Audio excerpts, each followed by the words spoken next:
يا أيها الذين آمنوا اتقوا الله حق تقاته ولا تموتن إلا وأنتم مسلمون. يا أيها الناس اتقوا ربكم الذي خلقكم من نفس واحدة وخلق منها زوجها وبث منهما رجالا كثيرا ونساء واتقوا الله الذي تساءلون به والأرحام إن الله كان عليكم رقيبا. يا أيها الذين آمنوا اتقوا الله وقولوا قولا سديدا يصلح لكم أعمالكم ويغفر لكم ذنوبكم ومن يطع الله ورسوله فقد فاز فوزا عظيما.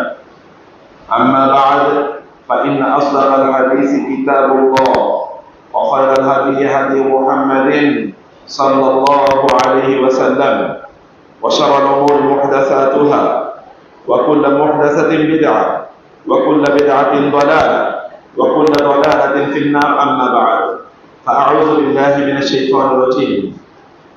بسم الله الرحمن الرحيم. محمد رسول الله والذين معه أشداء على الكفار رحماء بينهم تراهم ركعا سجدا يبتغون فضلا من الله ورضوانا سيماهم في وجوههم من أثر السجود ذلك مثلهم في التوراة ومثلهم في الإنجيل كزرع أخرج شطأه فآزره فاستوى على سوقه يعجب الزراع ليغيظ بهم الكفار. وعد الله الذين آمنوا وعملوا الصالحات منهم مغفرة وأجرا عظيما. وقال النبي صلى الله عليه وسلم نصبت بالرعب مسيرة سفر أو مسيرة شهر. মওলানা সুবহানাহু ওয়া তাআলা শুকর আদায় করছি যিনি আমাদেরকে জুমার সালাতের জন্য মসজিদে আসার তৌফিক দান করেছেন। বলছি আলহামদুলিল্লাহ। রাসূলুল্লাহ সাল্লাল্লাহু আলাইহি ওয়াসাল্লামের উপর দরুদ এবং সালাম বর্ষিত হোক। আল্লাহুম্মা সাল্লি ওয়া সাল্লিম আলা নাবিয়িকা মুহাম্মদ আল্লাহুম্মা সাল্লি আলাইহি আল্লাহুম্মা বারিক আলাইহি। মহান আল্লাহ সুবহানাহু ওয়া তাআলা তার রাসূলকে কেন প্রেরণ করেছেন সেই উদ্দেশ্য বর্ণনা করতে গিয়ে তিনি বলেছেন ইয়া আইয়ুহান নাবিয়্যু ইন্না আরসালনাকা শাহিদান ওয়া মুবাশশিরান ওয়া নাযীরা ওয়া দা'iয়ান ইলা আল্লাহি বিইذনিহি ওয়া সিরাজান মুনীরা ওয়া বাশশিরিল মুমিনিনা বিআন্না লাহুম মিনাল্লাহি ফাদলান কাবীরা ওয়া লা তুতি'ল কাফিরিনা ওয়াল মুনাফিকিনা ওয়া দা'আ আযাহুম ওয়া তাওয়াক্কাল আলাল্লাহ ওয়া কাফা বিল্লাহি ওয়াকিলা। হে নবী, আমি আপনাকে প্রেরণ করেছি মানব জাতির জন্য সাক্ষী রূপে, সুসংবাদ দাতা রূপে এবং সতর্ককারী রূপে এবং আল্লাহর অনুমতি ক্রমে আল্লাহর পথে আল্লাহর দিকে মানুষকে আহ্বানকারী রূপে এবং আলো প্রদানকারী সূর্য রূপে আপনাকে পাঠিয়েছি। আপনি মুমিনদেরকে সুসংবাদ প্রদান করুন যে আল্লাহর পক্ষ থেকে তাদের জন্য রয়েছে বিশাল অনুগ্রহ। আর আপনি কাফের ও মুনাফিকদেরকে অনুসরণ করবেন না। ওরা যদি আপনাকে কষ্ট দেয় তাহলে এগুলোকে আপনি প্রত্যাখ্যান করুন, এগুলোকে ইগনোর করুন। আল্লাহ সুবহানাহু ওয়া তাআলার উপর তাওয়াক্কুল করুন। আল্লাহ সুবহানাহু ওয়া তাআলা আপনার জন্য অভিভাবক হিসেবে যথেষ্ট। রাসূলুল্লাহ সাল্লাল্লাহু আলাইহি ওয়াসাল্লামকে আল্লাহ সুবহানাহু ওয়া তাআলা কেন পাঠিয়েছেন এই তিনটি আয়াতে আল্লাহ সুবহানাহু ওয়া তাআলা তা জানিয়ে দিয়েছেন। এমনকি লোকেরা তাকে কষ্ট দেবে, তাকে মানসিকভাবে অথবা শারীরিকভাবে কষ্ট দেবে, সেটিও আল্লাহ সুবহানাহু ওয়া তাআলা উল্লেখ করেছেন ওয়াদা আদাহুম। এবং এই কারণে আমরা দেখি পৃথিবীতে সবচেয়ে বেশি ঈর্ষা এবং হিংসার শিকার যিনি হয়েছেন তিনি হচ্ছেন মুহাম্মদুর রাসূলুল্লাহ সাল্লাল্লাহু আলাইহি ওয়াসাল্লাম। আমি ইয়াহসুদুনা আন-নাস আলা মা আতাহুম, তারা কি এই জন্য আপনার প্রতি বা ঈমানদারদের প্রতি বিদ্বেষ, বিসংবাদ, হিংসা, ঈর্ষা পোষণ করে যে আল্লাহ তাআলা আপনাকে নবুয়ত প্রদান করেছেন, মুমিনদেরকে আল্লাহ সুবহানাহু ওয়া তাআলা অনুগ্রহ প্রদান করেছেন এই কারণে। কিন্তু এরা ভেবেই মুসলিমদেরকে আল্লাহ সুবহানাহু ওয়া তাআলা অনুগ্রহ করে রাসূল সাল্লাল্লাহু আলাইহি ওয়াসাল্লামের অনুসারী বানিয়েছেন।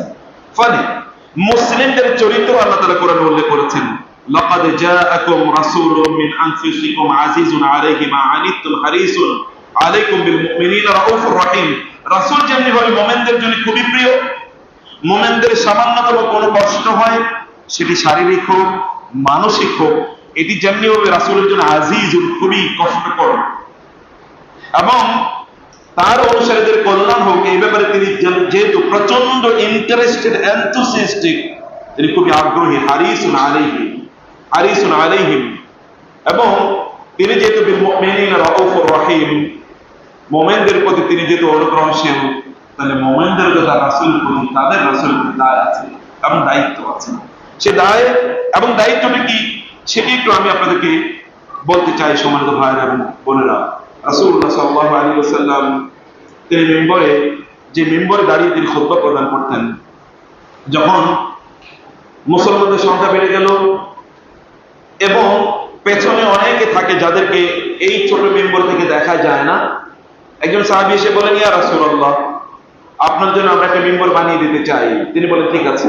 আগের মিম্বরটি ছিল খেজুর গাছের গুঁড়ি দিয়ে, একটা বড় মিম্বর বানিয়ে দেওয়ার জন্য বললেন।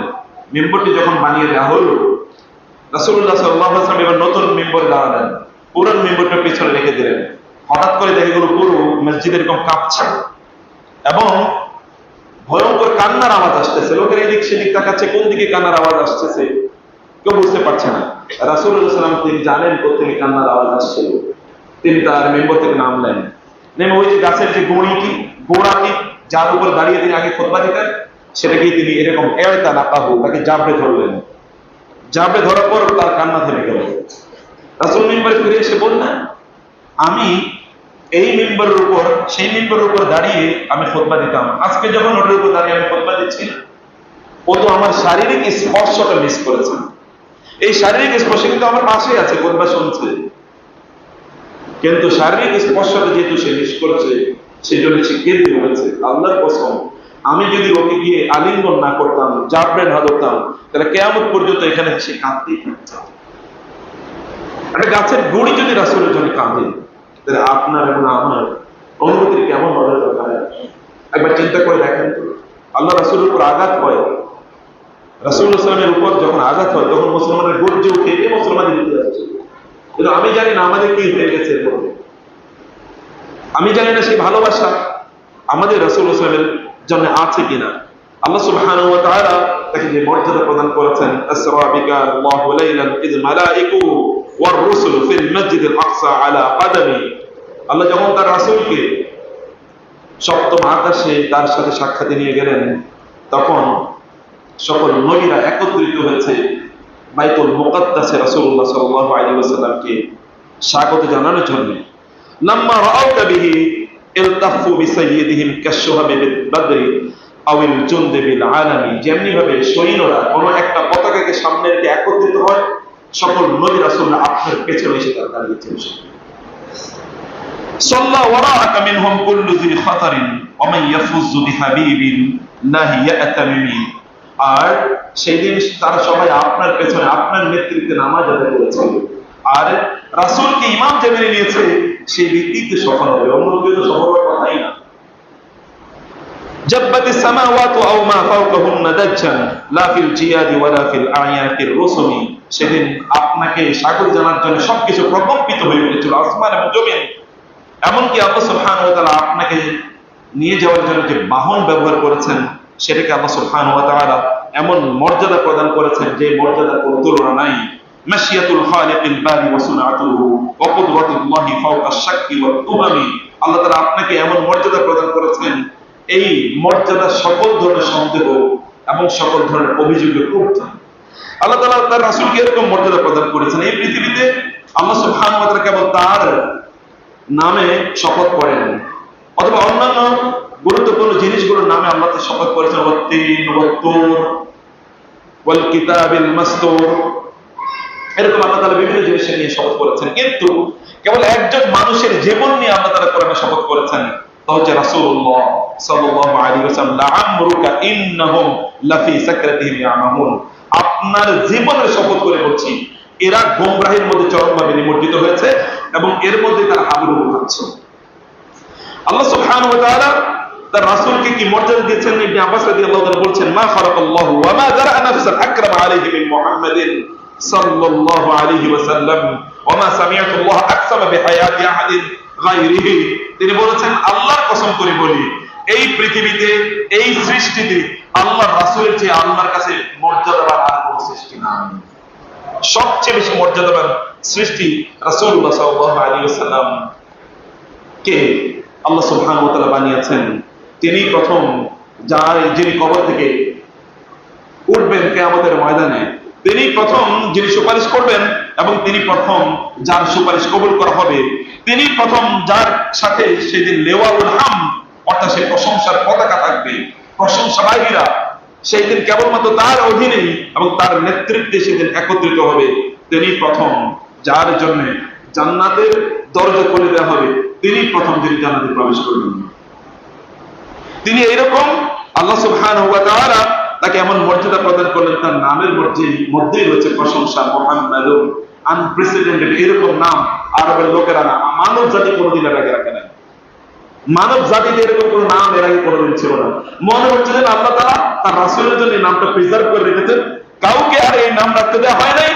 যখন তার নাম হলো মুহাম্মদ, তখন থেকে শুরু করে গত 1500 বছর পর্যন্ত পৃথিবীতে সবচেয়ে ভালোবাসার নামটি হলো মুহাম্মদ সাল্লাল্লাহু আলাইহি ওয়াসাল্লাম। এখনো পৃথিবীতে সবচেয়ে বেশি নাম যাদের, তাদের নাম হলো মুহাম্মদ। এখনো পৃথিবীতে আমাদের অঞ্চলের লোকেরা তো নামের আগে মুহাম্মদ রাখে। কি ভালোবাসা! এটা ভালোবাসার বহিঃপ্রকাশ যে আমরা আমাদের নামের সাথে মুহাম্মদ লাগিয়ে দিচ্ছি। এইরকম পৃথিবীতে কোনো নজির নেই। খ্রিস্টানরা দেখেন তো কয়জনের নামে এখন জিসাস আছে, কয়জনের নাম আছে জিসাস নাই। আমি একবার বলেছিলাম আমেরিকার এক ইমাম সাহেবের, তাকে জিজ্ঞেস করলো আপনার নাম কি? বললেন আমার নাম হচ্ছে অষ্টম মুহাম্মদ। তো বলে অষ্টম মুহাম্মদ মানে কি? বলে আমার বাবার 10টা ছেলে, সকল ছেলের নাম মুহাম্মদ। এখন বুঝবো কিভাবে? এই জন্য প্রথম ছেলের নাম প্রথম মুহাম্মদ, দ্বিতীয় ছেলের নাম দ্বিতীয় মুহাম্মদ, তৃতীয় মুহাম্মদ, চতুর্থ মুহাম্মদ, পঞ্চম মুহাম্মদ। এবং আমি অষ্টম ছেলে, আমার নাম হলো অষ্টম মুহাম্মদ। আল্লাহ রাসূলের প্রতি ভালোবাসা মানুষ বিভিন্ন ভাবে, বিভিন্ন সময়, বিভিন্ন পদ্ধতিতে তারা প্রকাশ করেছে। আল্লাহ সুবহানাহু ওয়া তাআলা ইমাম শাফিঈ রাহিমাহুল্লাহ তিনি বলেছেন, মা উতিয়া নাবিয়্যুন মু'জিজাতান ওয়া লা ফাদিলাতান ওয়া লিনাবিয়্যিনা নাসীরুহু ওয়া আ'যামু মিনহু। আল্লাহ তাআলা যত নবীকে যত ধরনের মুজিজা দিয়েছেন, আল্লাহ সুবহানাহু ওয়া তাআলা সকল মুজিজা আমাদের নবীকে দিয়েছেন, বরং ওই মুজিজাগুলো আরো বড় আকারে রাসূলকে দিয়েছেন। সব নবীর সকল মুজিজা তার মধ্যে আছে। এজন্য ইমাম এই দালাইলুন নবুওয়া গ্রন্থে তিনি, এই গ্রন্থের লেখক, তিনি এখানে হাজারের উপর মুজিজা রাসূলুল্লাহ সাল্লাল্লাহু আলাইহি ওয়াসাল্লামের উল্লেখ করেছেন। তিনি হাজারের উপর মুজিজা তিনি দালাইলুল ওয়াকিদি রাহিমাহুল্লাহ তিনি উল্লেখ করেছেন। হাজার, আপনার বইটি বাংলায় অনুবাদ আছে, আপনি চাইলে বইটি পড়ে নিতে পারেন। আল্লাহ সুবহানাহু ওয়া তাআলা ইয়া খাতামার রুসুলিল মুবারাকি দুরুহু সাল্লা আলাইকা মুনাজ্জালুল কুরআনি, আল্লাহ সুবহানাহু ওয়া তাআলা তাকে এমন আলো দিয়ে পাঠিয়েছেন যে আলোর সামনে সে সূর্যের আলো পর্যন্ত ম্লান হয়ে যায়। এবং তার উপরে মহান আল্লাহ সুবহানাহু ওয়া তাআলা সালাত আদায় করছেন বলে তিনি বলেছেন, ইন্নাল্লাহা ওয়া মালাইকাতাহু ইউসাল্লুনা আলান নবী। আর কার জন্য কথা বলা হয়? আল্লাহ সুবহানাহু ওয়া তাআলা তার জন্য বারাকা, স্পেশাল বারাকার ব্যবস্থা করেছেন। ইন্নাল্লাহা ওয়া মালাইকাতাহু ইউসাল্লুনা আলান নবী ইয়া আইয়ুহাল্লাযীনা আমানু সাল্লু আলাইহি ওয়া সাল্লিমু তাসলিমা। একই কথা মুমিনদের জন্য তিনি যা নির্দেশ প্রদান করেছেন তা তিনি নিজেও করেন বলে তিনি ঘোষণা করেছেন। আর কার জন্য বলছেন তিনি এই কথা? আর কারোর জন্য তিনি বলেন নাই। আর কোথাও এরকম কোন অবস্থা নাই। আল্লাহ সুবহানাহু ওয়া তাআলা কেবল তার জন্যই বলেছেন, ওয়া ইন্নাকা লাআলা খুলুকিন আযীম, আপনি মহান চরিত্রের উপর অধিষ্ঠিত রয়েছেন। তিনি নিজে বলেছেন, আদাবানি রাব্বি ফাআহসানা তা'দীবি, আমার শিক্ষক ছিলেন আমার আল্লাহ, এবং তিনি আমাকে শিষ্টাচার শিখিয়েছেন, আমাকে এটিকেট শিখিয়েছেন, লাইফস্টাইল তিনি আমাকে শিখিয়েছেন, এবং তিনি আমাকে উত্তমভাবে এটা শিখিয়েছেন। তিনি ক্লেম করেছেন। মানবতার মধ্যে আর কেউ এই কথা বলতে পারে না। তার কবি হাসান সাবিত বলেছেন, ওয়া আহসানু মিনকা লাম তারা কাত্তু আইনি ওয়া আজমালু মিনকা লাম তারিদিন নিসাউ খুলিকতা মুবাররাআন মিন কুল্লি আইবিন কাআন্নাকা খুলিকতা কামা তাশাউ। আপনার চেয়ে সুন্দর আমি আর কাউকে কখনোই দেখিনি, আপনার চেয়ে সুন্দর কাউকে আমি কখনোই দেখিনি বলে আল্লাহ রাসূল সাল্লাল্লাহু আলাইহি ওয়াসাল্লাম এর প্রশংসা তার সাহাবীরা করেছেন। এবং তার মর্যাদা ইত্যাদি আলোচনা করতে গিয়ে সাহাবায়ে কেরামরা রাসূলুল্লাহ সাল্লাল্লাহু আলাইহি ওয়াসাল্লাম এর ব্যাপারে বলেছেন, তার চেহারা দেখলেই বোঝা যেত যে এই মানুষটি জীবনে কোনোদিন মিথ্যা কথা বলে নাই। তার চেহারার মধ্যে পবিত্রতা ফুটে উঠত, চেহারার মধ্যে ইনোসেন্স এটি ফুটে উঠত। এটা কেবলমাত্র মুহাম্মদুর রাসূলুল্লাহ সাল্লাল্লাহু আলাইহি ওয়াসাল্লামের জন্য প্রযোজ্য। তিনি যদি কোনো পাথরকে ডাকতেন, তাহলে পাথরে তার ডাকে সাড়া দিত। শুধু তাই না, রাসূলুল্লাহ সাল্লাল্লাহু আলাইহি ওয়াসাল্লাম এর হাতের সামনে তিনি যখন খাবারগুলো হাতে নিতেন, এই খাবারগুলো তাসবিহ বলে উঠত তার সামনে। তার হাতের খাবারগুলো, তার সামনে যদি নুড়ি পাথর থাকতো, এই নুড়ি পাথরগুলো পর্যন্ত সুবহানাল্লাহ আলহামদুলিল্লাহ বলে পাথর তার সামনে কথা বলে। আল্লাহ সুবহানাহু বলেছেন আলহামদুলিল্লাহিল্লাযী আনতাকানা আল্লাহুল্লাযী আনতাকা কুল্লা শাই।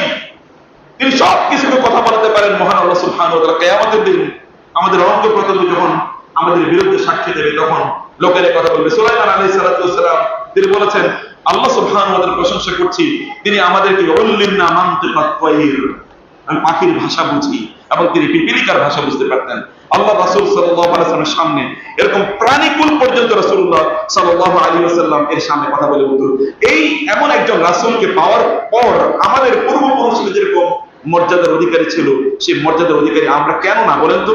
কারণ হচ্ছে রাসূল সাল্লাল্লাহু আলাইহি ওয়াসাল্লাম নিজেই বলেছেন ইযা তাবায়াতুম বিল ঈনা ওয়া আখাযতুম আযনাবাল বাকরি ওয়া রাদিতুম বিজ-জার'i ওয়া তারাকতুমুল জিহাদা সাল্লাল্লাহু আলাইকুম যুল্লাল লা ইয়ানজি'ু হাত্তা তাউদু ইলা দীনিকুম। তোমরা যদি কেবলমাত্র সুদ ভিত্তিক ব্যবসা বাণিজ্যের মধ্যে নিজেকে লিপ্ত করে রাখো, এবং তোমরা যদি গরুর লেজ ধরে সারাদিন থাকো, তার মানে কৃষি কাজ করো। হয় তোমরা কোথায় কাজ করছো? ব্যবসা বাণিজ্য ইন্ডাস্ট্রিতে কাজ করছো, অথবা কৃষি কাজ করছো। ওয়া রাদিতুম বিজ-জার'i, অথবা তোমরা তোমাদের রাখালগুলো ইত্যাদি লালন পালন করা ইত্যাদির ব্যাপারে তোমরা ব্যস্ত, তোমার ফার্ম নিয়ে ব্যস্ত, তোমরা ফ্যাক্টরি নিয়ে ব্যস্ত, অথবা তোমরা এই যে নিয়ে ব্যস্ত, কৃষি কাজ ইত্যাদি নিয়ে ব্যস্ত। ওয়া তারাকতুমুল জিহাদ ফি সাবিলিল্লাহ, আল্লাহর রাস্তায় জিহাদ করাটাকে তোমরা যদি ছেড়ে দাও, সাল্লাল্লাহু আলাইকুম যুল্লান, আল্লাহ তোমাদের উপর এমন অপমান চাপিয়ে দেবেন, এই অপমান থেকে তোমরা কোনোদিন উদ্ধার পাবে না, যদি না তোমরা আবার আল্লাহর দিনের দিকে ফিরে আসো। এখন আমাদের উদ্দেশ্যে কি বলেন তো? আমি এডুকেশন তিনটি ইস্যু আমার আজকে আলোচনা আছে। একটি আমি শুরু করেছি এই আলোচনা, আরেকটি ইস্যু বলবো আপনি এবং আমরা যে পড়াশোনা করি আমাদের উদ্দেশ্যে কি বলেন, লক্ষ্য কেন করছি? অধিকাংশ মানুষের দেখবেন পড়াশোনা করে করবা কি, তুমি তো চাকরি করতে পারবে না, আর চাকরি আমাদের একমাত্র উদ্দেশ্য, চাকরি করবো, এটাই একমাত্র উদ্দেশ্য। What is actually the objective of education? শিক্ষার আসলে মূল লক্ষ্য ও উদ্দেশ্য হওয়ার দরকার কি ছিল, সেটা তো আমরা বলে গিয়েছি। রাসূলুল্লাহ সাল্লাল্লাহু আলাইহি ওয়াসাল্লাম তিনি তার মর্যাদার জন্য আল্লাহ রাসূল সাল্লাল্লাহু আলাইহি ওয়াসাল্লাম কিভাবে মর্যাদা রক্ষা করবো আমরা, সেই নির্দেশনা তিনি দিয়েছেন, এবং আল্লাহ সুবহানাহু ওয়া তাআলা আমাদেরকে প্রদান করেছেন। আমরা এমন একটা জাতি ছিলাম, যখন আমাদের এই জাতির কয়েকজন নারীকে কেউ একটু তার সাথে খারাপ আচরণ করেছে, চোখ রাঙ্গানি দিয়েছে তার প্রতি, তখনই আমরা দেখি মুসলিমরা গর্জে উঠেছে কেবল একজন নারীর জন্য। যখন একজন নারী বলে উঠেছিলেন ওয়া মুতাসিমা, ওয়া মুতাসিমা, হে মুতাসিম তুমি কোথায়, তখন ওই নারীকে উদ্ধার করার জন্য মুতাসিম বিল্লাহ বিশাল বড় বাহিনী কেবলমাত্র পাঠান নাই, তিনি বলেছেন যেহেতু মুসলিম নারীর ইজ্জত নিয়ে একজন টান দিয়েছে, এই বাহিনীর সেনাপতি আমি নিজে হব। এবং খলিফা নিজে তিনি সেনাপতি এর দায়িত্ব পালন করে তিনি যারা এই কাজ করেছিল তাদের বিরুদ্ধে তিনি এমন পরাজয়ে তাদের উপর তিনি এঁকে দিয়েছেন যে পরাজয়ের কোনো তুলনা নেই। হারুনুর রশিদ এর কাছে যখন একটা পত্র আসলো, যে পত্রের এটা বলা হলো যে রোমান সম্রাট তখন তৎকালীন বাইজান্টাইন এখানে যে ইস্টার্ন রোমান সম্রাট মুসলমানদের বিরুদ্ধে, মুসলিম নারীদের বিরুদ্ধে, মুসলমানদের বিরুদ্ধে বিভিন্ন কথাবার্তা বলেছে। এই কথা যখন তিনি শুনেছেন, শোনার পরে তখন তিনি বলেন আল খাবরু মা তারা লা মা তাসমাউ ইয়া কালবার রোম, এ রোমান কুকুর, তুমি যা শুনেছো, তুমি যা দেখেছো তাই সব সত্য নয়, তুমি যা শুনেছো সেই ব্যাপারে কিন্তু তোমাকে বুঝতে হবে, তুমি আমাদের ব্যাপারে কি শুনেছো, আমাদের ব্যাপারে কি জেনেছো, তুমি আমাদের সম্পর্কে দেখো নাই, তোমাকে দেখিয়ে ছাড়বো আমরা কারা। এবং তিনি তাদের বিরুদ্ধে যুদ্ধ করে ওই রোমান সাম্রাজ্যকে তিনি চূর্ণ বিচূর্ণ করে দিয়েছিলেন।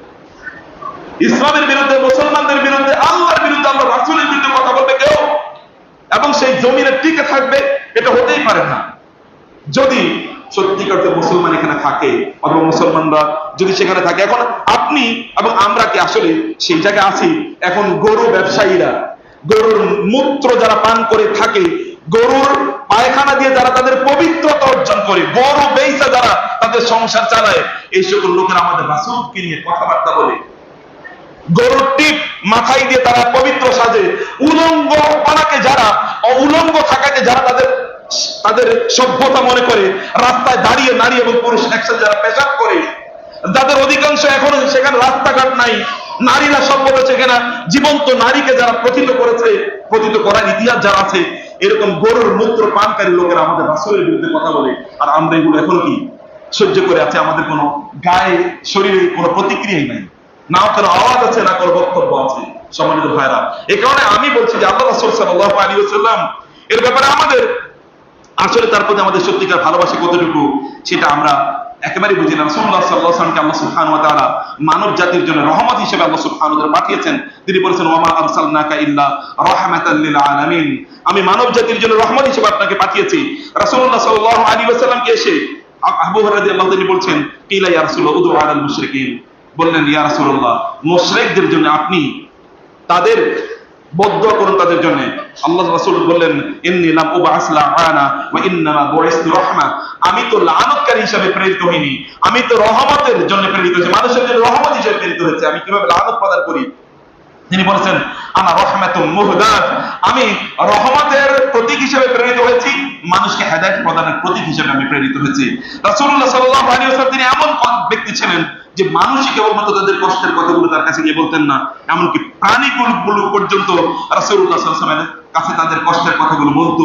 রাসূল ইসলাম সাহাবায়ে কেরামদেরকে নিয়ে কোনো একটা সারিয়া যুদ্ধের দিকে যাচ্ছিলেন, কিছু পাখি দেখলেন যে পাখির ছানা এরকম একটা যে বড় পাখি অর্থাৎ মা পাখি কেবল ঝাপটাচ্ছে এবং চিৎকার করছে, কি যেন বলতে চাচ্ছে।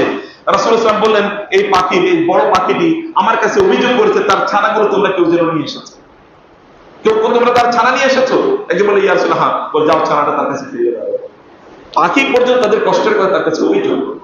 রাসূলুল্লাহ সাল্লাল্লাহু আলাইহি ওয়াসাল্লাম তিনি বললেন, রুদ্দুহুমা রাহমাতান বিহা ওয়া লাহা, তিনি বললেন এগুলো ফিরিয়ে দাও, কারণ রাসূলুল্লাহ সাল্লাল্লাহু আলাইহি ওয়াসাল্লাম কেবলমাত্র মানুষের জন্য রহমত হিসেবে নাযিল হন নাই, প্রেরিত হন নাই, তিনি বলছেন রাহমাতান লিল আলামিন, সবার জন্য। তিনি যাচ্ছিলেন, একটা ওট কাঁপছে, তার চোখ থেকে পানি পড়ছে। রাসূল বলেন, এই ওটের মালিককে তাকে খবর দাও। খবর দেওয়া হলো, বলে যে এই ওট আমার কাছে অভিযোগ করেছে, এই ওটটি যতটুকু বোঝা নিতে পারবে তার চেয়ে বেশি বোঝা চাপিয়ে দিয়েছো, বোঝা কমাও, খাফফিফিস আসকাল, বোঝা কমাও, এত বোঝা বহন করতে পারবে না, এত বোঝা তার উপর চাপিয়ে দিও না।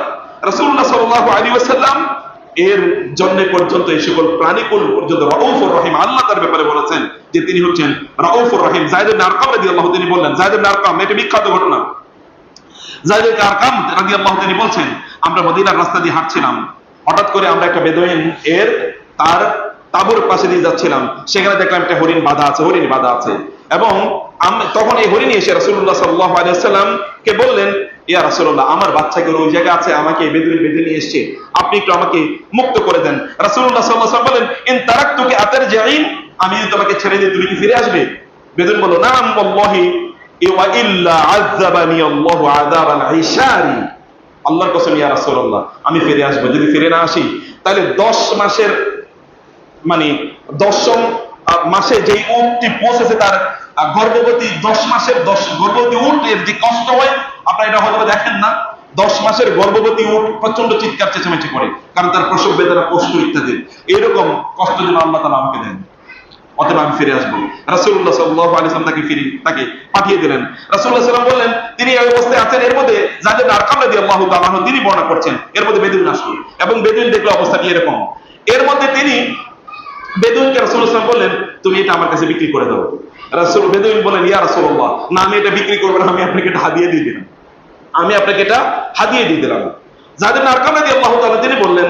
এরপর রাসূলুল্লাহ সাল্লাল্লাহু আলাইহি ওয়াসাল্লাম এটাকে তিনি ফাতলাকাহা রাসূলুল্লাহ সাল্লাল্লাহু আলাইহি ওয়াসাল্লাম, রাসূলুল্লাহ তাকে ফিরিয়ে এটাকে মুক্ত করে দেন। ইয়াকুলু যায়েদ ইবনে আরকাম, ফাআনা ওয়াল্লাহি রাআইতুহা তাসিহু ফিল বারিয়াতি ওয়া তাকুলু লা ইলাহা ইল্লাল্লাহ মুহাম্মাদুর রাসূলুল্লাহ, আল্লাহর কসম আমি দেখেছি এটাকে বাগানে, এই হরিণটাকে বাগানে ঘুরে বেড়াতে দেখেছি, বলছে লা ইলাহা ইল্লাল্লাহ মুহাম্মাদুর রাসূলুল্লাহ, এই বাগানে এটা ঘুরে বেড়াচ্ছে, এবং এইভাবে সে কাজ করছে। এই বর্ণনাটির অনেকগুলো শক্তিশালী সনদে ঘটনাটি বর্ণিত হয়েছে। ফলে এইরকম অসংখ্য ঘটনা রাসূলুল্লাহ সাল্লাল্লাহু আলাইহি ওয়াসাল্লামের জীবনে ঘটেছে। রাসূলুল্লাহ সাল্লাল্লাহু আলাইহি ওয়াসাল্লাম তিনি ব্যক্তি হিসাবে মানুষ এবং অন্যান্য প্রাণীর প্রতি যেমন তার কাজের তার সেবক আনাস রাদিয়াল্লাহু তাআলা বলেছেন, রাসূলুল্লাহ সাল্লাল্লাহু আলাইহি ওয়াসাল্লাম, মা দারাবানি রাসূলুল্লাহ সাল্লাল্লাহু আলাইহি ওয়াসাল্লাম কত্তু ওয়ালা কাহারানি ওয়ালা ক্বালা লি লিমা ফাআলতা আও লিমা লাম তাফআল, রাসূলুল্লাহ সাল্লাল্লাহু আলাইহি ওয়াসাল্লাম আমাকে কখনো ধমকান নাই, কখনো তিনি আমাকে বলেন নাই কেন এই কাজটি করেছো, কেন এই কাজটি করোনি।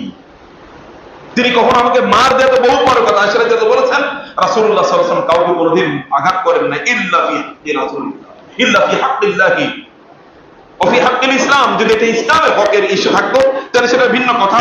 আদারওয়াইজ রাসূলুল্লাহ সাল্লাল্লাহু আলাইহি ওয়াসাল্লাম কাউকে তিনি কষ্ট প্রদান করতেন না, কাউকে রাসূলুল্লাহ সাল্লাল্লাহু আলাইহি ওয়াসাল্লাম কখনো আঘাত করেননি, না সে শারীরিক আঘাত না সে মানসিক আঘাত। এমনকি তার চেহারার মধ্যে সে দীপ্তি ছিল। জাবির ইবনে সামুরা রাদিয়াল্লাহু তাআলা তিনি বলছেন রাসূলুল্লাহ সাল্লাল্লাহু আলাইহি ওয়াসাল্লামকে ইদহিয়ান নামক একটা ইদহিয়ান রাত্রিতে, ইদহিয়ান রাত্রি মানে হচ্ছে এমন পূর্ণিমার রাত যে রাতে আকাশে কোনো মেঘের ফটো নাই, এরকম স্বচ্ছ পূর্ণিমার রাতে রাসূলুল্লাহ সাল্লাল্লাহু আলাইহি ওয়াসাল্লাম এর দিকে আমি তাকালাম। ওয়া আলাইহি হুল্লাতুল হামরা, একটা লাল আল খাল্লা পরে রাসূলুল্লাহ সাল্লাল্লাহু আলাইহি ওয়াসাল্লাম ছিলেন। ফাজআলতু আনজুরু ইলাইহি ওয়া ইলাল কমারি ফালাহু ফি আইনি আহলা মিনাল কমারি।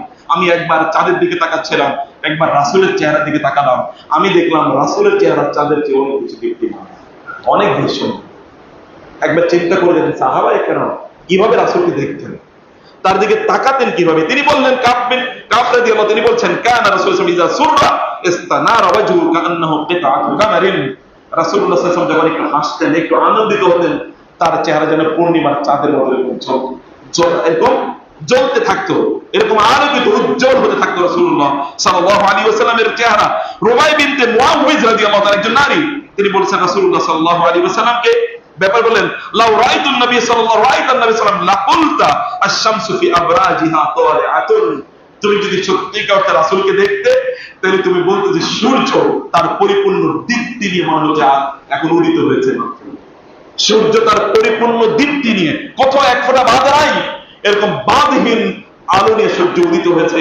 তুমি এটি বলতে আনাস বিন মালিক রাদিয়াল্লাহু তাআলা আনহু, সেই জন্য তিনি বলেছেন রাসূলুল্লাহ সাল্লাল্লাহু আলাইহি ওয়াসাল্লাম তিনি দেখতে কেমন ছিলেন, এমনকি তার শরীরের অবয়ব কেমন ছিল, তিনি কতটুকু উঁচু ছিলেন, কতটুকু তিনি তার হাতগুলো কতটুকু লম্বা ছিল, তার চুলগুলো কেমন ছিল, এমনকি তার আইব্রো গুলো কেমন ছিল, তার চোখটা কেমন ছিল, চোখের ভিতরের আবরণ কেমন ছিল, আই ল্যাশ গুলো মানে চোখের পাতাগুলো কেমন ছিল, তার নখগুলো কেমন ছিল, তার দাড়িগুলো কেমন ছিল, তার চুলগুলো কতটুকু ছিল, কতটুকু রাখতেন, তার জামা কাপড়গুলো কতটুকু পর্যন্ত নিচে পড়তো, তার কালার কি ছিল, এইরকম এমন কোন বর্ণনা নাই যেই বর্ণনা 100% পারফেকশনের সাথে আপনি অন্য কারো ব্যাপারে পাবেন যতটা আপনি পাবেন মুহাম্মদ রাসূলুল্লাহ সাল্লাল্লাহু আলাইহি ওয়াসাল্লাম।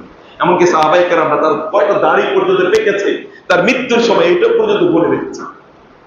আপনার বাবাকে আপনি প্রচন্ড ভালোবাসেন, অথবা আপনার স্বামীকে স্ত্রীকে প্রচন্ড ভালোবাসেন, কয়টা চুল পাচ্ছে বলেন তো, কয়দিন তাকাইছেন, তাকারই তো সময় পায় নাই। সাহাবায়ে কেরাম রাসূলকে এমন ভাবে তাকাতেন মনে হচ্ছে যেন তারা তার চেহারাটাকে গিলছে, মনে হচ্ছে যেন তার পুরো আদর্শে তাদের পেটের মধ্যে তারা ভরে নিচ্ছেন, পূর্ণ দৃষ্টিতে তার দিকে তাকাতেন। এটা তাদের জন্য কখনো কখনো খাবারের মতো ছিল। কখনো কখনো সাহাবায়ে কেরাম রাদিয়াল্লাহু তাআলা আনহুম আজমাইন তারা কেউ কেউ এরকম আসতেন, দৌড়ে এসে রাসূলুল্লাহ সাল্লাল্লাহু আলাইহি ওয়াসাল্লামকে বলতেন ইয়া রাসূলুল্লাহ মনটা খুবই খারাপ কেন? বলে আমি যখন মন খারাপ হয়ে দেশে মানে যখন এমনি দুনিয়াতে মন খারাপ হলে তো আমরা দৌড়ে আসি আপনাকে দেখার জন্য, কিন্তু আমি গত রাত থেকে চিন্তা করছি যদি আপনি মারা যান আমিও মারা যাই, আমি হয়তো জান্নাতে যাবো, আপনি তো জান্নাতের শ্রেষ্ঠতম জায়গা থাকবেন, বলতে পারে আমিও তো জান্নাতে যাব, আপনিও জান্নাতে যাবেন, কিন্তু জান্নাতে আপনি থাকবেন কোথায় আর আমি থাকবো কোথায়? তখন তো জান্নাতের আপনাকে দেখবো না, এই টেনশনের আমি ঘুমাইতে পারি না। রাসূল সাল্লাল্লাহু আলাইহি ওয়াসাল্লাম বললেন আনতা মা মান আহবাবতা, তুমি টেনশন করো না, তুমি যাকে ভালোবাসো কিয়ামতের দিন তুমি তার সাথেই থাকবে।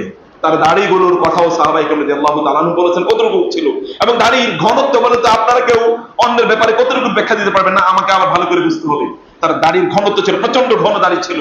সাহাবায়ে কেরামরা এই কথা বলেছেন। রাসূলুল্লাহ সাল্লাল্লাহু আলাইহি ওয়াসাল্লাম তার দুই কাঁধের মধ্যখানে জায়গা কতটুকু ছিল, ততটুকু পর্যন্ত কাঁধের মধ্যকার কতটুকু ছিল, তার মাথাটা কতটুকু ছিল, সেই সাহাবায়ে কেরাম রাদিয়াল্লাহু তাআলা আনহুম সেই কথাগুলো পর্যন্ত বলেছেন বাইনা শা'রিন লা সাবাতা ওয়ালা জাআদা, যে তার চুলগুলো এরকম ছিল না, কোচকানো এরকম ছিল না, আর একেবারে প্লেন স্ট্রেট ফরওয়ার্ড এরকম ছিল না, এই দুটো মধ্যখানে ছিল।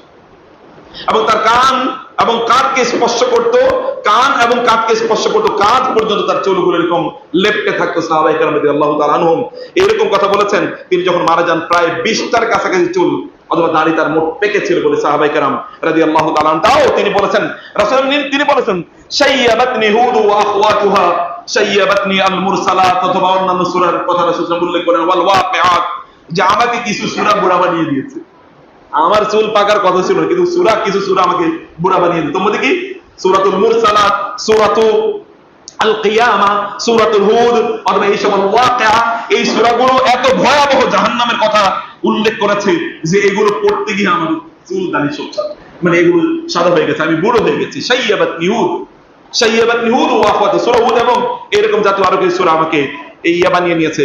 রাসূলুল্লাহ সাল্লাল্লাহু আলাইহি ওয়াসাল্লাম তিনি তাকে সাহাবায়ে কেরাম রাদিয়াল্লাহু তাআলা আনহুম এরকম ভালোবাসতেন এবং তিনি বলেছেন, ওয়াল্লাহি লা ইউমিনু আহাদুকুম হাত্তা আকুনা হাব্বা ইলাইহি মিন ওয়ালিদিহি ওয়া ওয়ালাদিহি ওয়ান নাসি আজমাইন ওয়াল্লাহি মা তালাত শামসুন ওয়ালা গারাবাত ইল্লা ওয়া হুব্বুকা মাকরুনুম বিআনফাসি। এইজন্য সালাফরা তারা বলেছেন, আল্লাহর কসম করে বলি হে আল্লাহর রাসূল, যখন সূর্য উদিত হোক, সূর্য অস্তমিত হোক, দিন হোক, রাত হোক, আমার নিঃশ্বাসগুলো আপনার ভালোবাসার সাথে এরকম কাঁথা রয়েছে। ওয়ালা জালাসতু ইলা কওমিন উহাদ্দিসুহুম ইল্লা ওয়া আনতা হাদিসি বাইনা খুদ্দাসি। এবং তারা বলতেন, ইয়া রাসূলুল্লাহ, যদি আমরা কোথাও বসি তাহলে আমাদের আলোচনার বিষয় কেবল আপনি, আমরা কেবল আপনাকে নিয়ে কথা বলি, অন্য আলোচনার টপিক আমাদের নাই, অন্য টপিকে কখন যাব, আপনার আলোচনা করে শেষ করতে পারি না।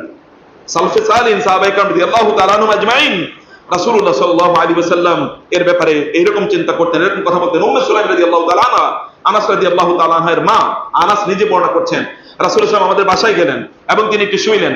শোয়ার পরে কিছুক্ষণ পরে তিনি দেখলেন নামা লিওয়াক্তিল কাইলুলা, অর্থাৎ কাইলুলার সময়। রাসূলুল্লাহ সাল্লাল্লাহু তো একটু দুপুরে হালকা রেস্ট নিতেন, রেস্টের সময়। এরপরে ফাআরাকা ওয়া কানা কাসিরুল আরাকি, রাসূলুল্লাহ সাল্লাল্লাহু ঘামালেন এবং তিনি প্রচন্ড ঘামাতেন সাধারণত। এমত অবস্থায় ওয়াজাআত উম্মি বিআরুরাতিন, আমার মা ছোট একটা পেয়ালা নিয়ে আসেন। ফাজালাত, এবং তিনি কি করলেন, ওই যে ঘামগুলো, রাসূলের ঘামগুলো, যেহেতু তৎকালীন লোকেরা তারা চামড়ার বিছানায় তারা শুইতো, ঘামগুলো একটা জায়গায় গিয়ে একত্রিত হয়েছে, তিনি ওই কারুর অর্থাৎ ওই কাপের মধ্যে তিনি এই ঘামগুলো এগুলো তুললেন। ফাস্তাইকাযান নবী সাল্লাল্লাহু আলাইহি ওয়াসাল্লাম, রাসূল সাল্লাল্লাহু আলাইহি ওয়াসাল্লাম জেগে উঠলেন এবং বলেন, ইয়া উম্মে সুলাইম মা হাযা আল্লাযী তাসনাইন, উম্মে সুলাইম কি করছো? তিনি বলেন, ইয়া হাযা ইরকুন নাজআলহু লিতিবিনা ইয়া রাসূলুল্লাহ, এটা হচ্ছে আপনার ঘাম, এটাকে আমরা আমাদের আতর পারফিউম হিসেবে ব্যবহার করব। আপনার ঘাম এটাকে পারফিউম হিসেবে ব্যবহার করব, কারণ ইয়া রাসূলুল্লাহ এটার যে সুগন্ধি, এত সুগন্ধিওয়ালা পারফিউম আমি আমার জীবনে কোনোদিন দেখিনি, এটার যে সুগন্ধি, এর চেয়ে উত্তম কোনো পারফিউম দেখি নাই। তিনি বলেন, হাযা ইরকুন নাজআলহু লিতিবিনা ওয়া হুয়া আতয়াবুত তিবি, এর চেয়ে উত্তম সুগন্ধি হতে পারে না ইয়া রাসূলুল্লাহ। তার সুগন্ধি, তার ঘাম থেকে সুগন্ধি বের হয়, তার ঘাম থেকে সুগন্ধি, এরকম একজন ব্যক্তি। এবং এরকম ঘটনা বর্ণিত হয়েছে, রাসূলুল্লাহ সাল্লাল্লাহু আলাইহি ওয়াসাল্লাম তিনি সাহাবায়ে কেরাম রাদিয়াল্লাহু তাআলা আনহুম দের তার অন্যদের সাথে তার সম্পর্ক কি ছিল, তিনি মানুষের সাথে কেমন আচরণ করতেন। তিনি বদরের যুদ্ধে সবাইকে একত্রিত করছেন। সাওয়াদ রাদিয়াল্লাহু তাআলা আনহু, সাওয়াদ রাদিয়াল্লাহু তাআলা তিনি একজন যোদ্ধা, বদরের যুদ্ধে তিনি সবগুলো কাতারগুলো সোজা করে দাঁড়াতে হয়, তিনি একটু সামনে চলে গেলেন। রাসূলুল্লাহ সাল্লাল্লাহু আলাইহি ওয়াসাল্লাম তার পেটে একটু খোঁচা দিয়ে বলেন, একটু পিছনে যাও, কাতার সোজা করো। যখন তিনি তার পেটে একটু খোঁচা দিলেন, রাসূলুল্লাহ সাল্লাল্লাহু আলাইহি ওয়াসাল্লামকে তর্ক করে তখন সাওয়াদ বলেন, ইয়া রাসূলুল্লাহ আওজাতানি ওয়া ক্বাদ বা'সাকা আল্লাহু বিল হক, আপনি কিন্তু আমারে খোঁচা দিয়েছেন, আপনি আমাকে কষ্ট দিয়েছেন, ব্যথা দিয়েছেন, আর আল্লাহ তাআলা তো আপনাকে সত্য নিয়ে পাঠিয়েছেন, ওয়াল আদলি, এবং ন্যায় বিচার নিয়ে পাঠিয়েছেন। ফাআকিদিনি মিন নাফসিকা, আপনি আমাকে আপনার কাছ থেকে প্রতিশোধ নিয়ে শুরু করুন, আমি প্রতিশোধ নিতে চাই, কারণ আপনি আমাকে খোঁচা দিয়েছেন, আমি খোঁচা দেব, প্রতিশোধ নেব। রাসূলুল্লাহ সাল্লাল্লাহু আলাইহি ওয়াসাল্লাম বলেন, লাকামা আরাফতা ইকতাসিলি নাফসি, ঠিক আছে যা চাও তাই করো, তুমি আমার একটা খোঁচা দিয়ে দাও। রাসূলুল্লাহ সাল্লাল্লাহু আলাইহি ওয়াসাল্লাম বললেন তাকে খোঁচা দেওয়ার জন্য, তিনি বলেন, আচ্ছা ঠিক আছে ইয়া রাসূলুল্লাহ, লাকিন্না বাতনি কানা মাকশুফান ফালা বুদ্দা আন তাকশিফা বাতনা, আপনি যখন আমার খোঁচা দিয়েছিলেন তখন আমার পেট ছিল কি উন্মুক্ত, এখানে কোনো কাপড় ছিল না, কিন্তু আপনার পেটে তো কাপড় আছে, আমি তো কাপড়ের উপর খোঁচা দিতে পারবো, তাহলে কি করতে হবে? কাপড়টা খোলেন। ফাকাশাফান নবী সাল্লাল্লাহু আলাইহি ওয়াসাল্লাম আন বাতনিহি, রাসূল সাল্লাল্লাহু আলাইহি ওয়াসাল্লাম কাপড়টা খুলে দিলেন, পেটটা উন্মুক্ত হয়ে গেল এবং তিনি তাকে বললেন, এবার তুমি তোমার প্রতিশোধ নাও। তিনি বললেন, এরপরে রাসূলুল্লাহ সাল্লাল্লাহু আলাইহি ওয়াসাল্লাম এর পেটের মধ্যে তিনি এভাবে জাবড়ে ধরলেন, জাবড়ে করে তার মুখ এবং তার দাড়িগুলো পেটের মধ্যে এরকম কেবলমাত্র এগুলোকে কচলাচ্ছিলেন, কেবল মুখ এবং দাড়িগুলো কচলাচ্ছিলেন এগুলোকে। রাসূলুল্লাহ সাল্লাল্লাহু আলাইহি ওয়াসাল্লাম বললেন, মা হামালাকা আলা হাযা ইয়া সাওয়াদ, সাওয়াদ তুমি তোমার খোঁচা দেওয়ার পর তুমি তোমার মুখ দিয়ে ঘষতেছো কেন এবং দাড়ি দিয়ে ঘষতেছো কেন তুমি? তিনি বলেন, ইয়া রাসূলুল্লাহ হাদারা মা তারা, আপনি তো দেখলেন ইয়া রাসূলুল্লাহ যুদ্ধ শুরু হয়ে গেছে, আপনি দেখেছেন। ওয়াল্লাহি আলা আনা লা নাদরি আহিয়া আনাহিয়া আও নামুত, আমি তো জানি না আমি কি যুদ্ধের ময়দানে গিয়ে মারা যাব নাকি আমি যুদ্ধের ময়দান থেকে ফিরে আসবো, আমি জানি না ইয়া রাসূলুল্লাহ। ফাআরাদতু আন ইয়াকুনা আখিরুল আহদি বিকা আন ইয়ামুসা জিলদি জিলদুকা, আমি চেয়েছি আমার শরীরটা যুদ্ধের ময়দানে গিয়ে মারা যাওয়ার পূর্বে আপনার শরীরের সাথে আমার শরীরটা সর্বশেষ লেগেছে, এই অনুভূতি নিয়ে আমি কিয়ামতের দিন আল্লাহর সামনে উপস্থিত হতে চাই। আপনার শরীরের সাথে আমার শরীরটা লেগেছে, শরীরের সাথে শরীর লাগার অনুভূতি নিয়ে তারা রাসূলের সামনে, রাসূলের স্মৃতি নিয়ে তারা যেতে চান। আমাদের এবং আপনাদের অবস্থাটা কেবল আমি একটু বুঝাতে চাই আপনাদেরকে, প্রিয় ভাইরা, সম্মানিত বোনেরা আমার। সেজন্য আমি বলছি রাসূলুল্লাহ সাল্লাল্লাহু আলাইহি ওয়াসাল্লাম তিনি এরকম মানুষ ছিলেন, কিন্তু এমন একজন ব্যক্তির ব্যাপারে কাতালাহুমুল্লাহু আন্না ইউফাকুন, আল্লাহ তাআলা তাদেরকে ধ্বংস করে দেয়। তারা এই রাসূলকে ছেড়ে তারা কোথায় যায়, তারা কোন দিকে যাচ্ছে? আপনাদের এবং আমাদের কথা একবার চিন্তা করে দেখেন তো, আমরা কোন দিকে যাচ্ছি? হেরাক্লিয়াসের কথা আপনারা একবার জানেন, হেরাক্লিয়াস অথবা অন্যান্যদের কথা আপনি জানেন, যখন রাসূলুল্লাহ সাল্লাল্লাহু আলাইহি ওয়াসাল্লাম তিনি যখন সাহাবায়ে কেরামদের নির্যাতন থেকে বাঁচানোর জন্য আবিসিনিয়াতে হিজরত করার জন্য নির্দেশ প্রদান করলেন, আবিসিনিয়াতে তারা চলে গেলেন হিজরত করতে গিয়ে। সেখানে হিজরত করতে গিয়ে সেখানে আবিসিনিয়া যারা গিয়েছে তাদেরকে ফেরত নিয়ে আসার জন্য আমর ইবনুল আস, আব্দুল্লাহ ইবনে আবি রাবিআ এরা সকলে গিয়েছিল। তারা সেখানে তৎকালীন সেখানে নাজ্জাশীর সাথে তারা সাক্ষাৎ করলো। নাজ্জাশীকে বললো যে এরা তাদের দেশ থেকে পালিয়ে চলে এসেছে, তাদের আত্মীয়-স্বজন কান্নাকাটি করছে, এরা অবুঝ বেবুঝ, এদেরকে আমরা একটু ফেরত নেওয়ার জন্য এসেছি, তাদের আত্মীয়-স্বজন আমাদেরকে পাঠিয়েছে, আপনি ফেরত দেন। নাজ্জাশী তাদেরকে বললেন যাও নিয়ে যাও। কিন্তু যখনই রাসূলুল্লাহ সাল্লাল্লাহু আলাইহি ওয়াসাল্লামের সাহাবীদের মধ্যে যারা হিজরত করেছেন সেখানে তার চাচাতো ভাই জাফর ইবনে আবি তালেব ছিলেন। জাফর ইবনে আবি তালেব যখন শুনলেন যে নাজ্জাশীর কাছে এরকম মিথ্যাচার করে এদেরকে ফিরিয়ে নিয়ে যাওয়ার চেষ্টা করা হচ্ছে, তিনি নাজ্জাশীর কাছে গেলেন এবং তাকে বললেন আমাদের কথা আছে। নাজ্জাশী উভয় পক্ষকে পরের দিন ডাকলেন এবং বললেন জাফর ইবনে আবি তালেবকে যে তোমাদের বিরুদ্ধে এই অভিযোগ, তোমরা কথা বলো। তিনি বলেন আইয়ুহাল মালিক, হে রাজা, কুননা কওমান আহলা জাহিলিয়াতিন, আমরা জাহেলি যুগের লোক ছিলাম, না আবুদুল আসনাম, মূর্তি পূজা করতাম, নিজেরা বানাইছি মূর্তি, এটারে আবার নিজেরা পূজা করতাম, নিজেরাই বলতাম এটা আমাদের বানাইছে, অথচ আমরা এটারে বানাইছি। এগুলোকে আমরাই আবার গঙ্গা গিয়ে বঙ্গোপসাগর এগুলোর আবার ডুবে মারি আমরা, আবার আমরাই বলছি এগুলো আমাদেরকে বানায়, এগুলো আসমান জমিন সব সৃষ্টি করে অথবা এগুলো সব নিয়ন্ত্রণ করে। না আবুদুল আসনাম, ওয়ানাকুল মাইতাতা, মৃত প্রাণীর মাংস আমরা খেতাম, ওয়ানাতিল ফাওয়াহিশ, অশ্লীল কাজ করতাম, ওয়ানাক্তাউল আরহাম, আত্মীয়-স্বজনদের সাথে ভালো সম্পর্ক রাখতাম না, অনুসিউল জিয়ারা, প্রতিবেশীর সাথে খারাপ আচরণ করতাম। এটা কি দেশের প্রতিবেশী নাকি আমাদের প্রতিবেশী? কারোর সাথে আমাদের কোনো ভালো আচরণ ছিল না। দেখবেন আমাদের দুর্ভাগ্য যে আমাদের জন্য আল্লাহ সুবহানাহু ওয়া তাআলা পৃথিবীর সবচেয়ে অধঃপতিত একটা জাতিকে প্রতিবেশী হিসেবে বানাইছেন। এর চেয়ে অধঃপতিত পৃথিবীতে কোনো জাতি হতে পারে না, যেটা গরুর মুখ খেয়ে তারা মনে করে তারা সভ্য জাতি। এরপরে জাতিকে আমরা প্রতিবেশী হিসেবে পেয়েছি। তারা বলে যে আমরা এরকম একটা অসভ্য জাতি ছিলাম যে আমরা প্রতিবেশীর সাথে ভালো আচরণ করতাম না। ওয়ায়াকুল কওয়িয়্যু মিনাদ দাঈফ, আমাদের মধ্যে শক্তিশালীরা দুর্বলদেরকে খেয়ে ফেলতো। ফাকুন্না আলা যালিকা, আমরা এরকম ছিলাম। হাত্তা বাসাল্লাহু ইলাইনা রাসূলা, আল্লাহ অনুগ্রহ করে একজন রাসূল আমাদেরকে পাঠিয়েছেন, যাকে আমরা নারিফু নাসাবাহু ওয়া সিদকাহু, আমরা তার বংশ চিনি, তার সম্মান আমরা জানি, তার সত্যবাদিতা আমরা জানি, এবং তিনি যে আমানতদার সেটা আমরা জানি, তিনি যে উত্তম চরিত্রের অধিকারী এটা আমরা জানি। তিনি আমাদেরকে ডেকেছেন আমরা যেন কেবল আল্লাহর ইবাদত করি, আমরা যেন জাহেলি যুগে যে সকল মূর্তির ইবাদত করতাম সেগুলো আমরা ছেড়ে দেই, আমরা যেন পাথর এবং বিভিন্ন জিনিসের মাধ্যমে বানানো মূর্তিগুলো যেন আমরা পূজা না করি, আমরা যেন সত্য কথা বলি, আমানতদারিতা করি, মিথ্যা পরিত্যাগ করি, এতিমের সম্পদ যেন ভক্ষণ না করি, মানুষকে যেন মিথ্যা অপবাদ না দেই, ইত্তকারী তিনি বলেছেন। অনুগ্রহ করে আল্লাহ সুবহানাহু ওয়া তাআলা এই নবী পাঠিয়েছেন, আমরা তার অনুসরণ করছি, এটাই আমাদের অপরাধ। এবং পরবর্তীতে ইতিহাসে আপনারা জানেন যখন এই ঘটনা বললো, নাজ্জাশী বুঝলো যে না এরাই সত্যবাদী, অতএব ওরা যারা এসছে কুরাইশদের পক্ষ থেকে বা মুশরিকদের পক্ষ থেকে যারা এসছে এরা চরম মিথ্যাবাদী এবং তাদেরকে প্রত্যাখ্যান করা হলো, এদেরকে এখানে যেন নিরাপদে তারা থাকে। এই কথা বলেছে পৃথিবীর একজন মানুষ বলেন, বিখ্যাত যত মানুষের কথাই বলেন না কেন, তাদের সাথে যারা থাকে এদের ব্যাপারে ওই সকল বিখ্যাত লোকদের, আমাদের দেশ সহ যারা তাদের সাথে ছিল, এই সকল বিখ্যাত অথবা ক্ষমতাশালী, প্রভাবশালী, অর্থমিত্রের অধিকারী এই সকল লোকদের সাথে যারা থাকে তাদেরকে জিজ্ঞেস করে দেখুন তাদের চরিত্রের ব্যাপারে কি বলে। আর মুহাম্মদ রাসূলুল্লাহ সাল্লাল্লাহু আলাইহি ওয়াসাল্লামের চরিত্রের ব্যাপারে তার প্রায় 1.5 লক্ষ সাহাবী তার সাথে বসবাস করেছিলেন, একজন আপনি খুঁজে বের করেন যিনি বলেছেন তার ব্যাপারে কোন কথা, তার বিরুদ্ধে কোন বক্তব্য দিয়েছেন, একজন দেখেন। আর আপনি যদি অন্যান্যদের ব্যাপারে দেখেন তাহলে দেখবেন যে তাদের বিরুদ্ধেই কেবলমাত্র তাদের অধীনস্থদের অথবা তাদের আত্মীয় স্বজন বা তাদের কাছাকাছি তাদের নিকটবর্তী লোকেরা এমন বহু অভিযোগ তাদের বিরুদ্ধে করে থাকে।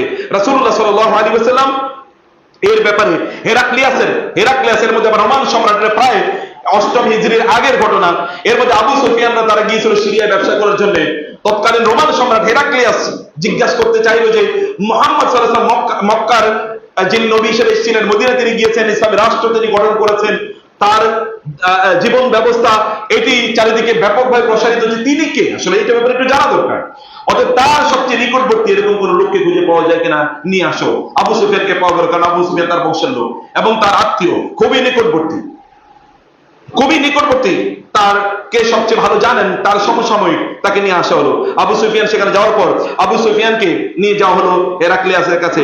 হেরাক্লিয়াস বললেন, আবু সুফিয়ান আপনাকে আমি কয়েকটা প্রশ্ন করব, এবং তার যেমন অর্থে যারা ট্রান্সলেটর, ইন্টারপ্রেটার, যারা সেখানে অনুবাদক, দোভাষী, তাদেরকে বললেন আবু সুফিয়ানকে বলে দাও আবু সুফিয়ান যেন কোনো মিথ্যা কথা না বলে, এবং এখানে যারা আছো তাদেরকে যারা আছেন তাদেরকেও বলে দাও যদি আবু সুফিয়ান কোনো মিথ্যা কথা বলে তারা যেন বলে যে আবু সুফিয়ান মিথ্যা কথা বলেছে, আদারওয়াইজ আমি এটা ইনভেস্টিগেশন করবো। আবু সুফিয়ানকে জিজ্ঞেস করা হলো যে ইয়া আবু সুফিয়ান, আপনি কি তার সবচেয়ে নিকটবর্তী, মক্কার এই যে মুহাম্মাদের কি আপনি সবচেয়ে নিকটবর্তী? সাল্লাল্লাহু আলাইহি ওয়াসাল্লাম। আবু সুফিয়ান বলেন, হ্যাঁ আনা আকরাবুহুম, আমি তার সবচেয়ে নিকটবর্তী, সবচেয়ে নিকট আত্মীয় আমি। ফাকালা আদনুহু মিন্না, আচ্ছা ঠিক আছে আমার কাছে আসেন। ওয়াকাররিবু আসহাবাহু, ঠিক আছে তোমরা কাছাকাছি থাকো। এবং তিনি তাদেরকে বললেন, ইন্নী সাইলুন হাদা আন হাদা রাজুল, আমি তাকে এই নবীর ব্যাপারে কয়েকটা প্রশ্ন করব এবং তিনি যেন সত্য কথা বলেন। আবু সুফিয়ান বলছেন, ফাওয়াল্লাহি লাউলাল হায়াউ মিন আন ইয়াসু আলাইয়া কাযিবান লাকাযিবতু আনহু, আমি একটা সুযোগ পাইছিলাম, রোমান সম্রাট এর কাছে যদি তার ব্যাপারে একটু মিথ্যা কথা বলা যায়, রোমান সম্রাটকে যদি খেপানো যায়, তাহলে তো মুহাম্মদকে আটকানো যাবে। কিন্তু যদি লজ্জা না থাকতো এবং এরা আমাকে মিথ্যাবাদী বলবে এই আশঙ্কা যদি না থাকতো, তাহলে কিন্তু আমি কয়েকটা মিথ্যা কথা বলতাম তাকে। তাহলে তাকে কি জিজ্ঞেস করা হলো? তাকে জিজ্ঞেস করা হলো যে আপনি বলেন তো কাইফা নাসাবুহু ফিকুম, তিনি কেমন বংশের লোক?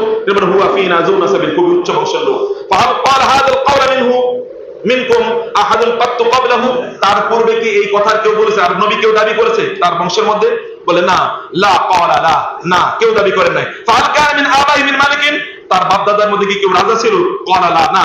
তাইলে কি ফাশরাফুল কওমি ইত্তাবাউহু আম দুআফাউহুম, সম্প্রদায়ের সবচেয়ে প্রভাবশালী, শক্তিশালী, ক্ষমতাশালী, টাকা পয়সাওয়ালা, অনেক বড় পোস্ট পজিশনে চাকরি করে এইরকম লোকেরা তার অনুসারী, নাকি সাধারণ লোকেরা তার অনুসারী? বলে লা বাল দুআফাউহুম, দুর্বলরা তাকে অনুসরণ করছে।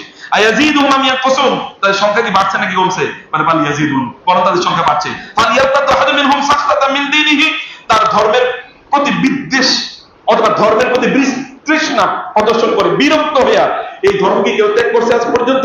বলে না, বাল বরং কখনোই না, তার ধর্মের ব্যাপারে যারা ইসলাম গ্রহণ করেছে বরং তারা জীবন বাজি রেখে তারা সেই ধর্ম প্র্যাকটিস করছে। আমরা তাদেরকে প্রয়োজনে সেখান থেকে বের করে নিয়ে আসার জন্য বহু চেষ্টা করছি, কাউকে আমরা বের করে নিয়ে আসতে পারি নাই।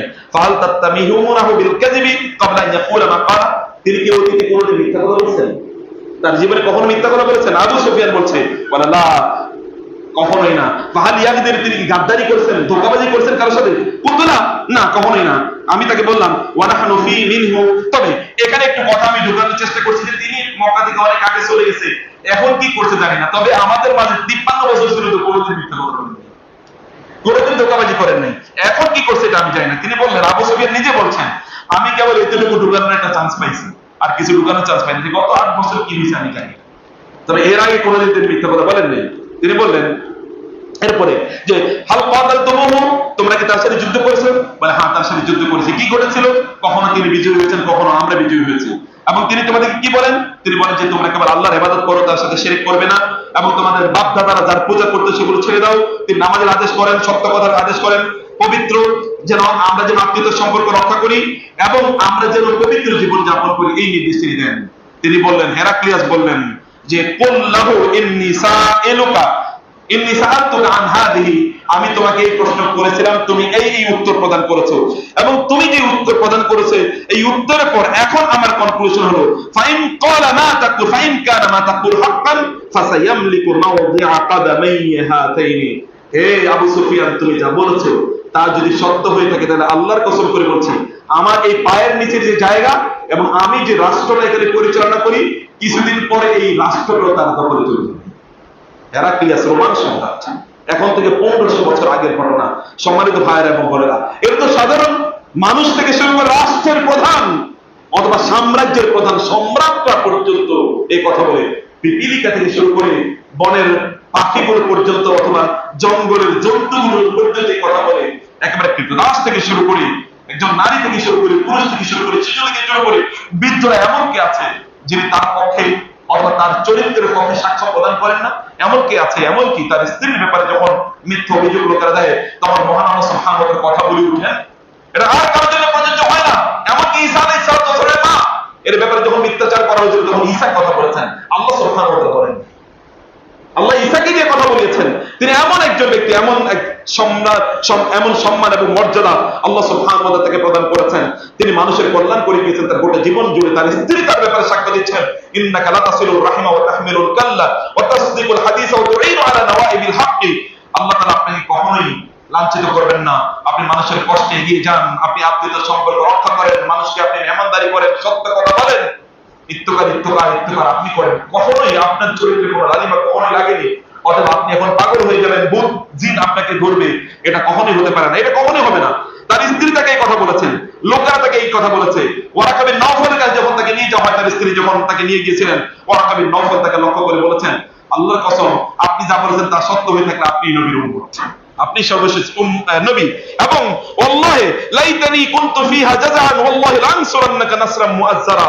হায়, আমি সেই দিন যদি বেঁচে থাকতাম যেদিন আপনার জাতি আপনার বিরোধিতা করবে, আমি সেই দিন পর্যন্ত বেঁচে থাকলে আমি আপনাকে এমন ভাবে সাহায্য করতাম যে সাহায্যের কোনো তুলনা থাকবে না, শক্তিশালী ভাবে সাহায্য করতাম। কিন্তু তিনি মারা গিয়েছেন। এই সকল ব্যক্তিদের অবস্থায় সবকিছু আমাদেরকে বুঝিয়ে দেয় মহান রাসূল সাল্লাল্লাহু আলাইহি ওয়াসাল্লামকে আল্লাহ সুবহানাহু ওয়া তাআলা কি চরিত্রের উপর রেখেছেন। সম্মানিত ভাইরা এবং সম্মানিত বোনেরা, রাসূলুল্লাহ সাল্লাল্লাহু আলাইহি ওয়াসাল্লাম এরকম মর্যাদার অধিকারী হওয়ার পর, এই রাসূল সাল্লাল্লাহু আলাইহি ওয়াসাল্লাম এর উপর এত জুলুম এবং অত্যাচার করার পরেও যখন মক্কাবাসী অথবা তায়েফবাসী যখন তার উপর জুলুম করে, আসমানের ফেরেশতা নেমে আসেন জিবরিল আলাইহিস সালাতু ওয়াস সালামের সাথে, তখন পাহাড়ের ফেরেশতা নেমে আসেন এবং বললেন, আল্লাহ সুবহানাহু ওয়া তাআলা আমাকে বলেছেন আপনি যদি আমাকে অনুমতি দেন তাহলে পাথর, এই পাহাড়গুলো তাদের উপর ফেলে দেব। আল্লাহ সুবহানাহু যেমন ভাবে বনি ইসরাঈলকে লক্ষ্য করে বলেছেন, ওয়ারাফানা আলাকুম, যে তোমাদের উপর আমি পাহাড়কে তোমাদের উপর এরকম ধরে নিয়ে গেছিলাম এবং তোমাদেরকে বলেছিলাম খুযু মা আতাইনাকুম বিকুওয়া, যে তোমাদেরকে যা দিয়েছি তা শক্ত করে ধরো, এরকম বলেছিলাম। আল্লাহ সুবহানাহু ওয়া তাআলা বনি ইসরাঈলকে তাদেরকে শিক্ষা দেওয়ার জন্য পাহাড় তাদের উপর এরকম ঝুলিয়ে রেখেছিলেন যে তোমাদের উপর পাহাড় ফেলে দেব যদি তোমরা নিজেদেরকে সংশোধন না করো অথবা আমার বিধান যদি মেনে না নাও। রাসূল সাল্লাল্লাহু আলাইহি কাছে ফেরেশতা আসেন অনুমতি নেওয়ার জন্য, আল্লাহ তাআলা পাঠিয়েছেন, ওইখানে আল্লাহই করেছেন। এবার নবীর কাছে আল্লাহ সরাসরি বলেন নাই, তিনি ফেরেশতা পাঠিয়ে দিলেন যে বলেন নবীকে, তিনি যদি এগ্রি করেন তাহলে তুমি পাহাড় ওদের উপর ফেলে দিও। নবীকে যখন এই কথা বলা হলো তিনি বলেন, না, আল্লাহ কি আমাকে ধ্বংসকারী হিসেবে পাঠিয়েছেন নাকি? আমি তো অনুগ্রহকারী হিসেবে প্রেরিত হয়েছি। অতএব তিনি বললেন, না, এদেরকে ধ্বংস করার কোনো কারণ নাই, কারণ আমি হেদায়েত এর পথে মানুষকে পরিচালনা করার জন্য এসেছি। আমি আশা করি আল্লাহ তাআলা এরা আমার বিরোধিতা করতে পারে, কিন্তু এদের পরে আল্লাহ সুবহানাহু ওয়া তাআলা এমন জাতিকে প্রেরণ করবেন যারা কেবলমাত্র মহান আল্লাহ সুবহানাহু ওয়া তাআলার ইবাদত করবে। সম্মানিত ভাইরা, এরকম একজন ব্যক্তির বিরুদ্ধে যখন লোকেরা কথা বলে তখন আমাদের বা আপনাদের করণীয়, আমরা এবং আপনারা আসলে করি কি? বা সাহাবায়ে কেরাম রাদিয়াল্লাহু তাআলা আনহুম আজমাইন তারা কি করেছেন, আমরা কি করেছি, আমরা কি করছি? ইবনু আনিস নামক এক ব্যক্তি রাসূলুল্লাহ সাল্লাল্লাহু আলাইহি ওয়াসাল্লাম এর বিরুদ্ধে মক্কার এক ব্যক্তি রাসূলুল্লাহ সাল্লাল্লাহু আলাইহি ওয়াসাল্লাম এর বিরুদ্ধে, এর আগে আপনি জানেন আবু জাহেলের কথা, আবু জাহেল রাসূলের বিরুদ্ধে বিষোদ্গার করলো। বদরের যুদ্ধের ঘটনা, মুআজ এবং মুআওয়াজ নামক ইবনু আফরা এর দুই সন্তান, দুই ছোট বালক, তাদের বয়স 12 বা 13 বা 14, এই দুজন তারা বদরের যুদ্ধে গেলেন। আব্দুর রহমান আউফকে বলেন, ইয়া চাচা, ইয়া আম্মি, আবু জাহেল কোনটা? বলে আবু জাহেলকে দিয়ে তোমরা কি করবা? বলে আমরা শুনেছি রাসূলের বিরুদ্ধে সে খারাপ আচরণ করেছে, রাসূলকে গালিগালাজ করেছে, রাসূলকে আঘাত করেছে, আমরা শপথ নিয়ে এসেছি হয় আমাদের মৃত্যু অথবা আবু জাহেল, দুটোর একটা হবে। বলে বলো কি? বলে একটু দেখা যান আপনি কিছু করতে। ওই যে ওইটা আবু জাহেল। এবং তারা আবু জাহেলকে ধরাশায়ী করে তারপরে এসেছে এবং বললেন, দুজন এসে বলেন, ইয়া রাসূলুল্লাহ, আমি আবু জাহেলকে ধ্বংস করে হত্যা করেছি। আরেকজন বলে, আমি আবু জাহেলকে হত্যা করেছি। রাসূল বলেন, বরং তোমরা দুজনই করেছো। দুটো আপনার বালকের মধ্যে, আপনার সন্তানের মধ্যে রাসূলের প্রীতি ভালোবাসা মুআজ এবং মুআওয়াজের লেভেলে না থাকুক, কিন্তু কিছু তো ভালোবাসা থাকুক, কিছু তো অনুপ্রেরণা থাকুক, কিছু তো তার রাসূলকে চিনো করে বা রাসূলকে বুঝুক। এই অনুপ্রেরণা আপনি কবে তৈরি করবেন? আপনার নিজের তো ভালোবাসা নাই, আপনার রাসূলের বিরুদ্ধে কথা বলে লোকেরা, সেখানে আপনার মধ্যে কোনো চেতনা তৈরি হয় না, তাইলে আপনি করবেন কি?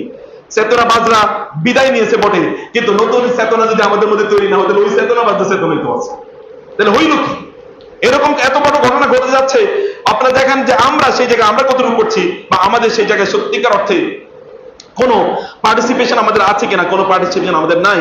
রাসূলুল্লাহ সাল্লাল্লাহু আলাইহি ওয়াসাল্লাম এর সাহাবীরা তাকে এমন ভাবে ভালোবাসতেন, একজন নারী ওদের যুদ্ধে রাসূলুল্লাহ সাল্লাল্লাহু আলাইহি ওয়াসাল্লাম এর পক্ষে তিনি যুদ্ধ করছিলেন।